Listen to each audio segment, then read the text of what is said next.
Hello, and welcome to James the Lessons Express Lane, where we get you now as fast as possible. Number 1. Pretty easy. Another week, another win for the Patriots. I feel like I said the same thing last week. Yes, it was against the Redskins, but as always, they don't play down to their opponents. They keep playing at a high level no matter what. And that's what wins championships and defense. Again, you get some teams like, oh, there's going to be an easy win. Oh, hey, we lost. No, Ohio State. Ohio State's known for doing that. That's why they'll blow out opponent. Oh, we're in the rank number 3, you're ranked number 1, blow you out. Oh, look at this. This team didn't even have a football team last year. Huh? We lost? Yeah, don't pull an Ohio State. Patriots don't do that. Now, number 2, Kansas City Chiefs lose, so up goes 49ers. The Browns were 3rd in Vegas for Super Bowl, and now they're 2-3. I saw that coming. Maybe wait for them to actually make it to the playoffs before declaring them Super Bowl champions. Just saying. Which, actually, the 49ers might be if they keep playing like this. Unless, the rest already decided who they want to be in the Super Bowl. Just saying. Alright, conspiracy theories aside. Jimmy G looked like trash in the offseason. During the preseason, he's just not very good. And the regular season starts, and he's back to Jimmy G form. Can you imagine if we get 49er Jimmy G versus Patriot Tom Brady in the Super Bowl? Bill Belichick's going to be like, that's the kid I picked. I picked that kid to succeed Tom Brady. And the general manager said, no, we're going to trade him. That's the kid that I picked. Now, speaking of a kid, Kansas City Chiefs lose to the Colts. My issue is, though, the Colts will play on fire like ledges one week, not so much the next. This week was an on week for them, and the Chiefs just weren't ready for it. Even with 2 blown calls in their favor, the Chiefs couldn't win. Yeah, I've been trying to keep track of blown calls as much as possible, just because it seems so blatant nowadays. Will they bounce back? Yes. But the loss shows Mahomes is mortal, even when the refs declare intercepting him as a penalty. Kind of blatant. It was very, very blatant of them to do this, but that's what happened. They now have 6 blown calls in their favor for the season. I've been looking this up, just trying to keep track of all the blown calls. Kind of seems like they definitely want the Chiefs in the AFC Championship game, and they want the Chiefs to win. But even with 2 blown calls, one of them being, you intercepted Patrick Mahomes, that's not allowed, penalty, they still couldn't beat the Colts. Now next week, the Colts could lose to the Jets. That they're not playing, as far as I know, they're not playing each other, but I'm just saying, like, one week they beat the Chiefs, next week they could lose to the worst team in the league. Alright, that'd be the Dolphins, not the Jets, but you know what I mean. Number 4. Tough spot here. But I gotta go give the coin flip to the Saints. They beat a very tough team in the Bucks, a team that scored over 50 points just a week ago. A well-rounded team that plays well on both sides of the ball. Can they keep this up? We'll have to wait and see. When they lost Drew Brees, I thought their season was over. Teddy Bridgewater steps up and says, hey, Vikings, you should have kept me. Would have saved you a lot of money. And again, all those draft picks and all those free agents they put into the defense has finally paid off. Now, who would have put at number 5? I think the Bills. Another week, another win. The only loss so far in the season is against the Patriots, who seem unstoppable. Can they keep this kind of play up? Maybe. Can they overcome the Patriots? No. They're the Patriots for a reason. Number 6. Continuing with the 4-1 teams, we have the Seattle Seahawks. The Rams came in favorites to win the West, and now they sit at 3rd because of the Seahawks coming in and beating them, while the 49ers continue to show why they got Jimmy G. When they play each other, expect an amazing game in Week 10 on Monday night. I'll be very excited for that. Now, at number 7, with 4 blown calls in one game all in their favor, giving them 13 on the season, the Packers. With the opposing coach getting flagged for challenging a blown call, so we got to get the blown call, wide receivers clearly in, and then he gets flagged for challenging them. The refs come out, you cannot challenge us, that's a penalty for challenging us. The refs also ignored a pass interference on the Packers that led to a pick. and then ignoring a false start that should have stopped the play dead, but they didn't. They still almost lost. No blown calls, one fewer pick. Who knows? Maybe they lose. Just, it can't be a coincidence that the only team that has double-digit blown calls is the Packers. Mr. Aaron Rodgers, $135 million. I swear, at this point, it looks like the refs are fighting for a Packers-Chiefs Super Bowl. Now, yes, maybe with the Chiefs, it was just a one-time thing, giving them that many blown calls single game, but for the Packers, every single week, except for one, they get multiple blown calls. And the one game they don't get multiple blown calls in is the game they lose.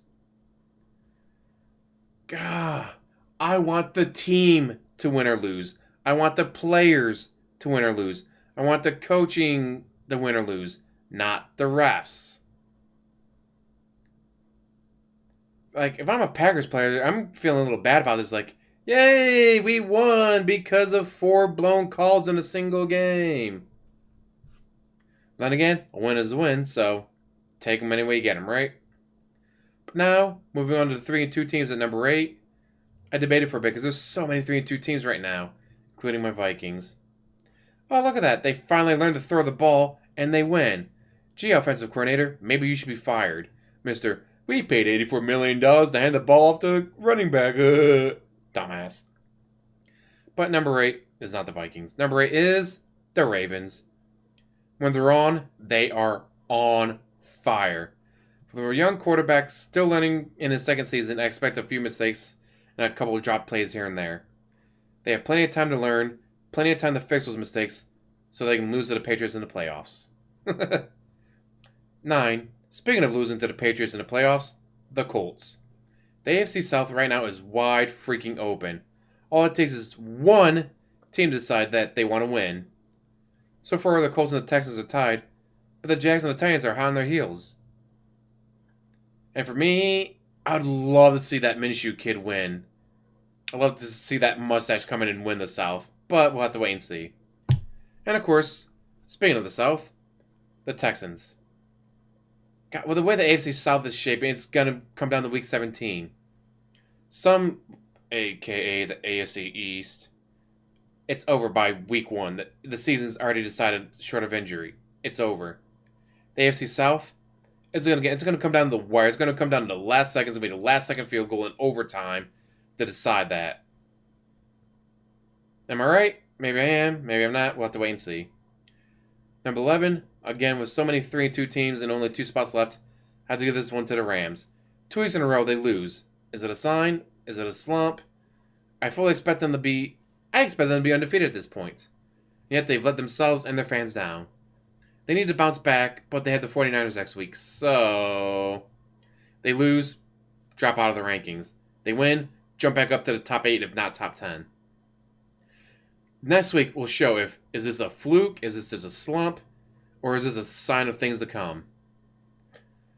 And then at number 12, we have, again, another coin flip, Eagles. I am this close to giving it to the Cowboys. After all, they had to fight the Packers and 4 blown calls from the refs. But the Eagles blew out their opponent. Yes, it was the Jets, but unlike some teams, they didn't play down or come in expecting an easy win. They showed them they played. Again, don't pull an Ohio State. God, the way the things are going between the Cowboys and the Eagles, NFC, for me and the NFC, AFC South is going to be the most exciting in the AFC, but for NFC East could be good. And the Rams bounce back and the way the Seahawks are playing, NFC West could be great too. But the Cardinals are out of it already. And the Panthers looked like they were out of it when Cam Newton got hurt, but then it turns out the new kid's good. So the NFC South could be great too.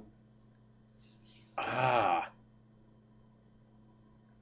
go with AFC South being more exciting than AFC, NFC West being most exciting right now for the NFC. God, I love football. Debating football, talking about football, theories about football, conspiracies about football. Speaking of, the remaining 0 in every game teams. Dolphins, Jets, Skins, Bungles. Now, the Dolphins and the Jets face each other twice, so I can kind of see them splitting it, but if they don't, Jets win both. Jets and the Bungles also face each other, but if the Bungles lose to the Jets there, we can see two own every game teams for the first time ever.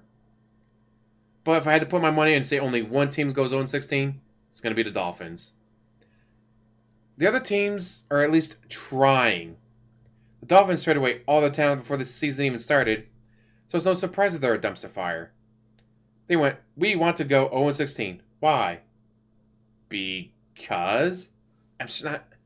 What player is playing college the senior year or junior year right now that's going, if we get the first round pick, we get the first pick in the first round, we draft that player, we go 0-16 to Super Bowl champs. There's no player like that in the college league right now. There's no Ohio State, Alabama, LSU, Pac-10, Pac-12, Big Ten. Even though the Pac-12 I think has 10 teams now because they lost player. Anyways, but there's no one in the SEC. There's just no real player. Unless they're planning on going, oh, you want this player number 5 pick? Well, trade us your first rounder and your second rounder and your fourth rounder to get our first pick to make sure you get that guy. Unless they go that route, so that way they get more draft picks. I just don't know why are the Dolphins determined to lose and go 0-16 this year. God, come on, Vikings, win again. Win again so I can legitimately put you in the top 12 rankings. And again, they threw the ball. And what did they do? They won. Instead of the offensive coordinator going on national TV saying, we paid $84 million to hand the ball off, they actually went out there and they threw the ball. But it was the Giants. Not exactly a powerhouse team, just saying. Well, God, that's the great thing about football. Any given Sunday, right? So as always, guys, what do you think? Like, subscribe, comment down below, and have a wonderful day.